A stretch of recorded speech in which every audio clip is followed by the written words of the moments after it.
الحمد لله الذي جعل يوم الجمعة سيد الأيام والصلوات والسلام على محمد خير الأنام وعلى آله وصحبه الكريم. أما بعد فأعوذ بالله من الشيطان الرجيم. بسم الله الرحمن الرحيم. يا أيها الذين آمنوا إذا نودي للصلاة من يوم الجمعة فاسعوا إلى ذکر اللہ وذروا البیع ذلکم خیر لکم ان کنتم تعلمون. محترم بزرگوں اور دینی بھائیوں، السلام علیکم ورحمۃ اللہ وبرکاتہ. ابھی آپ کے سامنے سورہ جمعہ کی ایک تلاوت کی، جس کا مطلب یہ ہے کہ اے ایمان والوں، جب جمعہ کے دن تمہیں نماز کے لیے پکارا جائے تو اللہ کے ذکر کے طرف دوڑ پڑو، خرید و فروخت بند کرو، یہی تمہارے لیے بہتر ہے. اگر تم جانتے ہو میرے بھائیوں، جمعہ کا دن ایک بہت ہی مبارک دن بتایا گیا. اس دن کو تمام دنوں کا سردار سید الایام کہا گیا ہے.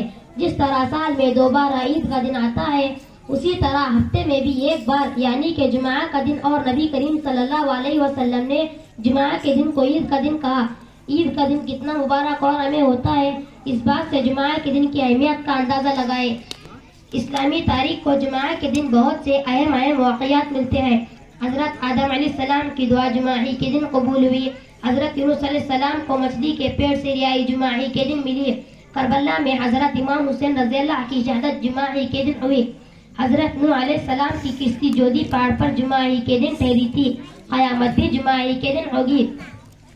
اسلام میں اجتماعیت کو بہت زیادہ اہمیت دی گئی ہے، یعنی سب کا مل چل کر کرنا، نظم مضبوط کے ساتھ کرنا. اجتماعیت کے ساتھ اور مل چل کر کرنے میں اللہ کی مدد اور برکت ہوتی ہے، کام آسان ہو جاتا ہے.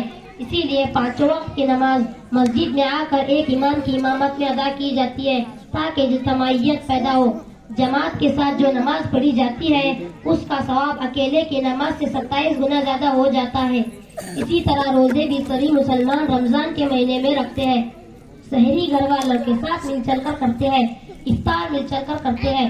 زکوٰۃ کے بارے میں بھی یہی طریقہ بہتر بتایا گیا ہے کہ زکوٰۃ کے لیے ایک بیت المال قائم ہو جائے جہاں لوگوں کی زکوٰۃ کی رقمیں آ کر جمعہ میں ہو جائے اور پھر جہاں چاہیے جتنی ضرورت ہو مستحق لوگوں میں تقسیم کی جائے. حج بھی اجتماعی طور پر ادا کیا جاتا ہے. عید کی نماز بھی اجتماعیت کے ساتھ عیدگاہ میں ادا کی جاتی ہے. تمام بستی کے اور شہروں کے مسلمانوں میں اجتماعیت پیدا کرنے کے لیے جمعہ کے دن جمعہ کی نماز کا اہتمام کیا جاتا ہے. تمام مسلمانوں کے لیے ضروری ہے کہ اپنے محلے کی مسجد چھوڑ کر بستی کے مرکز مسجد میں جمعہ کے دن حاضر ہو، سب مل کر ایک ساتھ نماز ادا کریں اور اس دن کو عید کی دن کی طرح منائیں. صبح سے نہانے دھونے میں لگ جائے، صاف ستھرے کپڑے پہنے، گنجائش ہو تو عطر لگائے اور جامعہ مسجد میں نماز کے لیے جائے، نماز ادا کریں. ادب اور توجہ کے ساتھ امام کا خطبہ سنیں. جب امام صاحب خطبہ دے رہے ہو اس وقت کسی سے کوئی بات چیت نہ کریں اور پھر پورے بستی کے مسلمانوں کے ساتھ جمعہ کی نماز ادا کریں.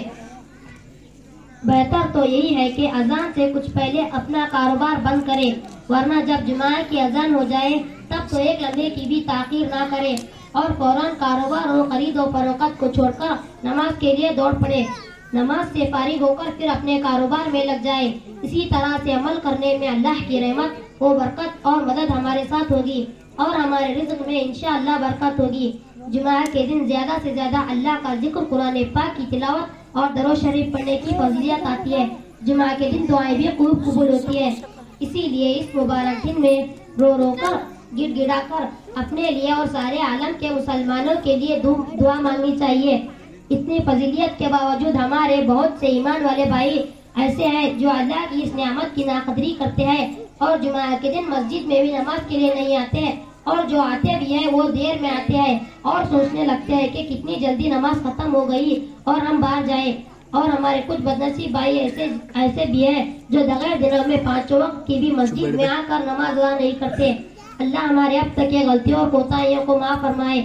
اور ہم آج یہ عہد کرتے ہیں کہ انشاءاللہ اب جمعہ کی نماز کو اہتمام کے ساتھ ادا کریں گے. اس کے علاوہ 5 وقت کی نماز بھی مسجد میں آ کر جماعت کے ساتھ ادا کریں گے. اللہ تعالی ہم سب کو 5 وقت کی نماز پڑھنے کی توفیق عطا فرمائے. آمین. وآخر دعوانا الحمدللہ رب العالمین.